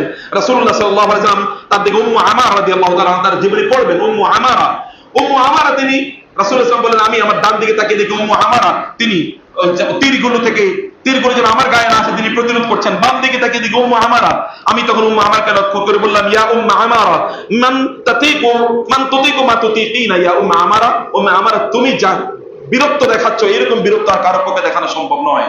সালিনি তামান্নি ইয়া উম্মু আমারা, উম্মু আমারা তুমি আমার কাছে আজকে যা চাও আমি তোমাকে তাই দেব, তুমি যা প্রত্যাশা করো আমি তাই বলবো তোমার জন্য, আমি তাই তোমাকে প্রদান করব। তিনি বললেন, না তামান্না রিফকাতাকা ফিল জান্নাতি ইয়া রাসূলুল্লাহ, ইয়া রাসূল জান্নাতে আপনার কাছে থাকতে চাই, জান্নাতে আপনার কাছে থাকতে চাই, আর কিছু না, কোনো পোস্ট পজিশন ইত্যাদি চাই না, আমি জান্নাতে আপনার সাথে থাকতে চাই। রাসূল বললেন, আনতুম রুফাকাই ফিল জান্নাত, তোমরা সবাই জান্নাতে আমার সাথে থাকবে, তোমরা সবাই জান্নাতে আমার সাথে থাকবে। আপনি একটু সামনে এগিয়ে আসেন, অন্যদের একটু জায়গা করে দেন। সম্মানিত ভাইরা, রাসূলুল্লাহ সাল্লাল্লাহু আলাইহি ওয়াসাল্লামকে সাহাবায়ে কেরাম রাদিয়াল্লাহু তাআলা আনহুম তারা যেভাবে ভালোবাসতেন, এরকম এটা হচ্ছে ভালোবাসার প্রকাশ, এটা হচ্ছে ভালোবাসার অবস্থা। কিন্তু এখন গরু পূজারীরা, রাসূলুল্লাহ সাল্লাল্লাহু আলাইহি ওয়াসাল্লামের গরু পূজারীদের পাদ্রীরা রাসূলের বিরুদ্ধে কথা বলবে, আর আমরা চুপ করে আছি। আর আমাদের চেতনা নেই, আমি জানি অধিকাংশ লোক জানেও না, কারণ সে তো এখন সিনেমা নিয়ে ব্যস্ত, নাটক নিয়ে ব্যস্ত, সে অন্য কিছু নিয়ে ব্যস্ত, সেটা জানবে কোথায়। অনেকের অবস্থা এরকম যে উনি বলে কি আমরা তো কিছুই বুঝতে পারছি না, এরকম হতে পারে, অসম্ভব কোনো কিছু। আমাদের পরিস্থিতি এরকম, রাসূলুল্লাহ সাল্লাল্লাহু আলাইহি ওয়াসাল্লামের বিরুদ্ধে লোকেরা কথা বলেন আর আমরা জানি না। সাহাবায়ে কেরাম রাদিয়াল্লাহু তাআলা আনহুম আজমাইন তাদের অবস্থা দেখেন। এমন এর আগে বলেছে যে পাদ্রীরা, তাদের পাদ্রী অথবা তাদের ধর্মযাজকরা যারা গরুর পেশাব খায় অথবা গরুর পায়খানা তাদের শরীরে লেপটে তারা দেখায়, উলঙ্গ থেকে তারা দেখায় তারা অনেক বড় বুজুর্গ, অনেক বড় দিনদার, অনেক বড় আধ্যাত্মিক এরা দেখায়। এদের যে শাসন করে বা এদের নেতা সে নেতা হচ্ছে আরেক গরুর পেশাব খাওয়া অথবা গরুর পায়খানা খাওয়া আরেক লোক। এই জাতীয় যাদের রাষ্ট্রকে পরিচালনা করে গরুর পেশাব খাওয়া এবং গরুর মুখ খাওয়া লোকেরা বা পায়খানা খাওয়া লোকেরা, এবং তাদের ওই রাষ্ট্রের ধর্ম পরিচালনা করে সকল লোকেরা, তারা যদি আমাদের ব্যাপারে যেতে কথাবার্তা বলে, আমাদের নবীর ব্যাপারে, যার ব্যাপারে এই গোটা পৃথিবী সাক্ষ্য প্রদান করে তাহলে তখন আমাদের কেমন, আমাদের প্রতিক্রিয়া বা ইত্যকার কি হওয়া উচিত বলে আপনারা মনে করেন? আমি জানি না যে সেই জায়গায় আপনাদের এবং আমাদের মধ্যে কতটুকু প্রতিক্রিয়া তৈরি হচ্ছে। উরওয়া ইবনে মাসউদ আস-সাকাফী রাদিয়াল্লাহু তাআলা আনহু, তিনি রাসূলুল্লাহ সাল্লাল্লাহু আলাইহি ওয়াসাল্লামের সাথে হুদাইবিয়া সন্ধির সময় কেবলমাত্র রাসূলুল্লাহ সাল্লাল্লাহু আলাইহি ওয়াসাল্লামের দাড়ি মোবারক এরকম ধরতে যাচ্ছিলেন। আবু বকর রাদিয়াল্লাহু তাআলা ঝটকা মেরে তার হাত এরকম ফেলে দিয়ে বলেছেন, খবরদার, রাসূলুল্লাহ সাল্লাল্লাহু আলাইহি ওয়াসাল্লামের দাড়ি ধরা যাবে না, তুমি ওই যোগ্যতাই এখনো অর্জন করো। এটা তাদের আরবদের লোকের একটা অভ্যাস ছিল যে তারা এটা সম্ভ্রান্ত ব্যক্তির তার হাত ধরে অথবা দাড়ি ধরে এরকম। রাসূল বলেন, না, খবরদার তুমি ধরতে পারবে না। এবং সে এসে বলেছিল, আল্লাহর কসম করে বলছি, আমি রোমান সম্রাট অথবা পারস্যের সম্রাট অথবা নাজ্জাশী অন্যদের অনেকের, মুকাইকিস ইয়ামেনের সম্রাট ইত্যাদি অনেকের কাছে গিয়েছি, তাদের অনুসারীরা তাদেরকে যে সম্মান করে, এই সম্মান মুহাম্মদ সাল্লাল্লাহু আলাইহি ওয়াসাল্লামের অনুসারীরা যে সম্মান করে সেটা কোনো তুলনা নেই। আমি দেখেছি রাসূলুল্লাহ সাল্লাল্লাহু আলাইহি ওয়াসাল্লাম মুহাম্মদ তিনি ওযু করেছেন, ওযুর পানিটা সাহাবীরা তার সাথীরা এটা নেয়ার জন্য কাড়াকাড়ি করে দেয়। তিনি কোনো কথা বলেন, এই কথা কে আগে পালন করবে যেন তাদের মধ্যে প্রতিযোগিতা লিপ্ত হয়ে যায়। তিনি কোনো কাজ করতে নিষেধ করেন, এটা কেউ করবে, এটা কেউ করবে ভাবতেও পারে। এরকম অনুসারী আমাদের জীবনে আমি কখনোই এরকম দেখিনি। রাসূলুল্লাহ সাল্লাল্লাহু আলাইহি ওয়াসাল্লাম তার প্রতি অন্যদের অবস্থা ছিল এরকম। এক ব্যক্তি, তার নাম ছিল মক্কায়, তার নাম ছিল খালিদ আল হুজালি, রাসূলুল্লাহ সাল্লাল্লাহু আলাইহি ওয়াসাল্লামের বিরুদ্ধে প্রচন্ড মিথ্যাচার করত এবং গালিগালাজ করত, রাসূলুল্লাহ সাল্লাল্লাহু আলাইহি ওয়াসাল্লামকে নিয়ে কটূক্তি করত।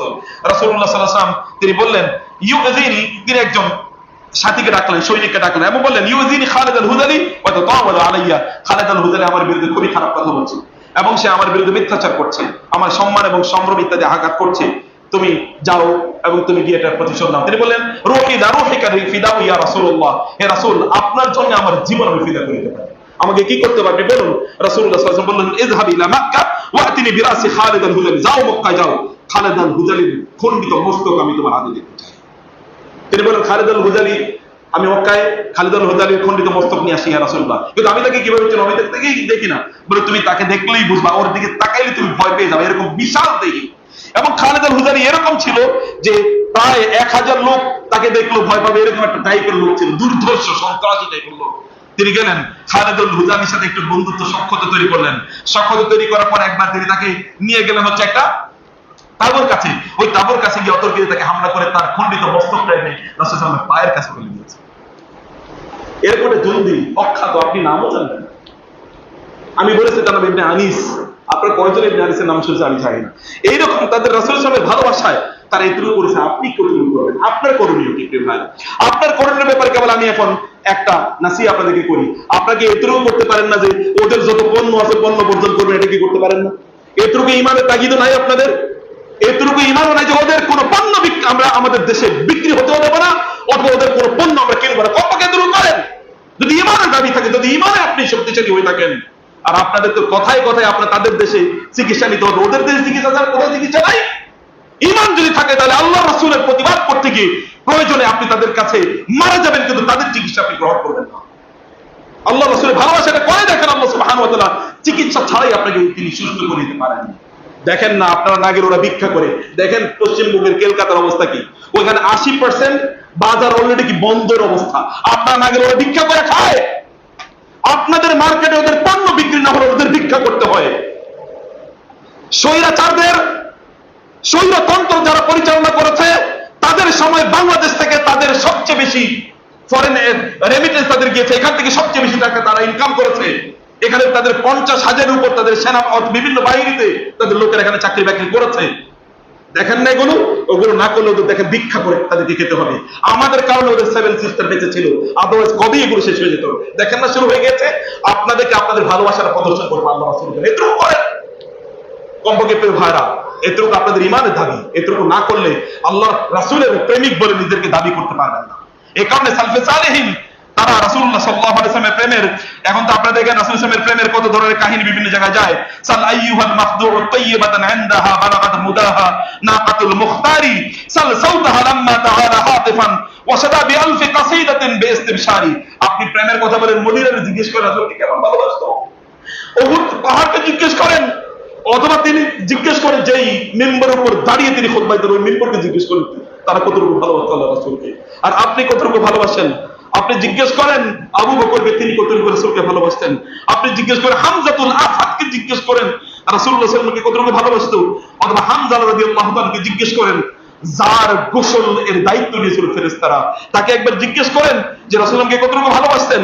মুসাব ইবনে উমাইরকে জিজ্ঞেস করেন মক্কার শ্রেষ্ঠতম যুবক, সবচেয়ে ধনী যুবক, যখন তাকে কবর করা হয়, কবরস্থ করা হয়, তখন তার কাপড় পর্যন্ত নাই, তাকে জিজ্ঞেস করে রাসূলকে কতটুকু ভালোবাসতেন।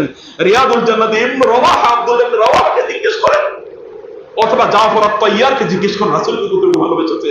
দুহাত কেটে নিয়েছে, তারপর রাসূলের ভালোবাসায় যুদ্ধ থেকে এক মুহূর্তের জন্য পিছু পায় না। আপনাদের ভালোবাসা কি? আপনাদের ভালোবাসা কি? ভালোবাসার এই ভালোবাসা হলো ওদের মিষ্টি খাওয়া আর ওদের দেশে ঘুরতে যাওয়া। মুসলমানরা এদের দেশে আবার ঘুরতেও যায়, এর মনে আর ঘোরার জায়গা নেই। এই ইমান নিয়ে আল্লাহ রাসূলের সামনে কিয়ামতের দিন কেমনে জানাবেন আমি জানি না। লাস্ট যে পয়েন্টটি বলছি প্রিয় ভাইরা, 1 মিনিটের মধ্যে, আপনারা জানেন যে বাংলাদেশের শিক্ষা ব্যবস্থা, এটা এর আগে এই শিক্ষা ব্যবস্থাকে ধ্বংস করার জন্য বহু ধরনের পায়তারা চালিয়েছিল, এবং মূল এই শিক্ষা ব্যবস্থা তুলে দেওয়া হয়েছিল মূলত আমাদের স্বাধীনতার বিরোধী শক্তি যারা ছিল, সত্যিকার অর্থে আমাদের স্বাধীনতা যেটা আমরা অর্জন করেছি এটা বিরোধিতা যারা ছিল তাদের হাতে তুলে দেওয়া হয়েছে। আমাদের এটা গরু পূজারীদের হাতে তুলে দেওয়া হয়েছিল। গরু পূজারীরা মাদ্রাসার শিক্ষা সিলেবাস পর্যন্ত তারা তৈরি করবে, এটা তাদেরকে দায়িত্ব দেওয়া হয়েছিল। গত 16 বছরের এজেন্ডাই ছিল আমাদেরকে ওই গরু পূজারীদের মতো এরকম গরু পূজারী বানানো, এটা এজেন্ডা ছিল। অথবা এজেন্ডা ছিল ওদের মতো মূর্খ বানানো, আমরা যেন তাদের সেবা কৃতদাসে পরিণত হই, অথবা তাদের একটা অঙ্গ রাষ্ট্রে যে পরিণত হলে যেন আমরা কোনোদিন গর্জে না উঠি। এই উদ্দেশ্য ছিল মূলত শিক্ষা সিলেবাস তৈরি করার। এখন সেই প্রেতাত্মারা তারা চলে গেছে, কিন্তু তাদের প্রেতাত্মারা রয়ে গেছে।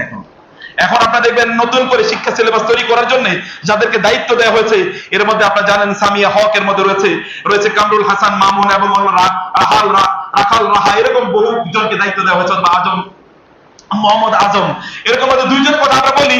এর মধ্যে কামরুল হাসান মামুন কোরবানি না দিয়ে আর হজে না গিয়ে সেই টাকাটা যদি মানুষের মাঝে বিলিয়ে দেওয়া যেত তাহলে খুবই ভালো হতো, এটা ছিল তার কথা। এবং সে বলেছে প্রায় সকল ধর্মে নারীকে অবজ্ঞা করা হয়েছে, এমনকি ইসলামেও নারীকে অবজ্ঞা করা হয়েছে। এটা তার বক্তব্য, এটা তার দায়, এটা তার ঘোষণা। এবং সে বলছে কোরবানির ঈদ আসলে আমার মনে আনন্দের থেকে কষ্ট অনেক বেশি বাসা বাঁধে। সেই ছোটবেলায় একবার গরু জবাই চাক্ষুষ দেখেছিলাম, সম্ভবত ওটাই ছিল আমার শেষ গরু জবাই দেখা। এর আগে হয়তো আরো দেখেছি, তবে ছোটবেলায় যা দেখেছিলাম আর অন্য কিছু মনে নাই। বোধ হয় তখন বোধ ছিল না বলে হয়তো আনন্দ পেয়েছি। আমার মানুষ পড়ে ঈদের নামাজ শেষের চিত্র এখন স্পষ্ট দৃশ্যমান। নামাজের পরপরই মোল্লারা ধারালো ছুরি নিয়ে রক্ত মাখা পাঞ্জাবি পরিহিত এক নৃশংস মানুষ এবারে ওবারে ঘুরে কোরবানির জন্তু কসাই করতে দেখেছি। ওই রক্ত মাখা জল্লাদ রূপী মোল্লার পেছনে থাকতো একদল শিশু। উৎসবের আনন্দে তারা জল্লাদ রূপে মোল্লার পেছনে থাকতো একদল শিশু। উৎসবের আনন্দে তারা উপভোগ করতো কোরবানির পশু জবাই। ওই দিনের পর থেকে আমি আর কখনো গরু জবাই দেখিনি বা ইচ্ছে করে বাড়ির বাইরে বের হয়নি এই দৃশ্য দেখতে হবে বলে। সে আপনাদের ছাত্রদের, এই লোক আপনাদের ছেলে মেয়েদের সিলেবাস তৈরি করতেছে। পড়াইবো, পড়াবেন না কেন? পড়াবেন না কেন? তাহলে আপনাদের কোনো অনুভূতি নেই, আপনাদের কোনো অনুভূতি নাই। এই দেশ স্বাধীন হয়েছে আবু সাইদের মাধ্যমে। গিয়ে দেখেন আবু সাইদের পরিবার বলেছে, আবু সাইদের জন্য আমি স্মৃতির জন্য মসজিদ বানাইতে চাই। এই পরিবারের মুগ্ধদের অবস্থা দেখেন, তার বাবা মা আত্মীয় দেখেন, অথবা তার অবস্থা দেখেন, নামাজ কখনো ত্যাগ করতে না। এই সকল ছেলেদের মাধ্যমে এখানে প্রায় 57-58 জন মাদ্রাসার ছাত্র, এখানে প্রায় 14 জন হাফেজে কোরআন শাহাদাত বরণ করেছে। আলেমরা মাঠে নেমেছেন। আমরা তো এমন ভাবে মাঠে নেমেছি, যদি স্বৈরাচার থাকতো তাহলে আমাদেরকে হয়তো আপনার আয়না ঘরে এখন বিচারিক। তা আমাদের রক্তের উপর ভিত্তি করে যে স্বাধীনতা আমরা পেয়েছি, এটা আবার ওই স্বৈরাচারের দোষর তাদের কাছে আমরা বিলিয়ে দিতে চাই। এবং আমি একজন কথা বলছি, আপনি যদি এর কথা এরপরে যে আপনি সামিনা হকের কথা যদি আপনি দেখেন, সামিনা লুৎফা সে বলেছে, দীর্ঘদিনের কালো রাতে সেনাবাহিনী গুলি চালানোর ভিডিও দেখলাম। ওই যে আপনার পার্বত্য চট্টগ্রামে সেই যেটি বলেছে, এটাকে লক্ষ্য করে সে বলেছে যে এখানে আমরা যা দেখেছি, গতকাল ঘটনার সূত্রপাত হওয়ার পর থেকে সরকার আওয়ামী কায়দায় ইন্টারনেট বন্ধ করা ছাড়া আর কি পদক্ষেপ নিয়েছে জানতে চাই। এই সংঘাতের ফল কারো জন্য ভালো হবে না। সরকার আওয়ামী কায়দায়, এই সরকার আওয়ামী কায়দায় নাকি ওইটা করছে বলে এই নারী ঘোষণা করছে, তাকে এখানে কমিটির মেম্বার আনা হচ্ছে। সে আমাদের এখানে বাচ্চাদের সিলেবাস তৈরি করে দেবে। এই বিষয়ে আমরা তীব্র প্রতিবাদ জানাই। আপনাদেরকে প্রতিবাদ জানাতে হবে, আপনাদেরকে আপনাদের জায়গা থেকে বলতে হবে। এবং এভাবেই যেন আমাদের এই স্বাধীনতা যেন হাইজ্যাক না হয়ে যায়। এটা যারা স্বাধীনতা অর্জন, এই যারা ভূমিকা পালন করেছে, যাদের রক্ত দিয়েছে, তাদের রক্তের সাথে যেন বেইমানি না হয়ে যায়, এই ব্যাপারে আমাদেরকে সতর্ক থাকতে হবে। মহান আল্লাহ সুবহানাহু ওয়া তাআলা আমাদের দেশকে সত্যিকার অর্থে স্বাধীনতার সফল এবং এখানকার জনমানুষ যেন স্বাধীনতার সফল ভোগ করতে পারে, সেই তৌফিক দান করুন। আল্লাহুম্মা আমিন। আকুলু কওলি হাযা ওয়া আস্তাগফিরুল্লাহ লি ওয়া লাকুম ওয়া লিসাইরিল মুসলিমিন ফাস্তাগফিরুহু ইন্নাহু হুয়াল গফুরুর রহিম।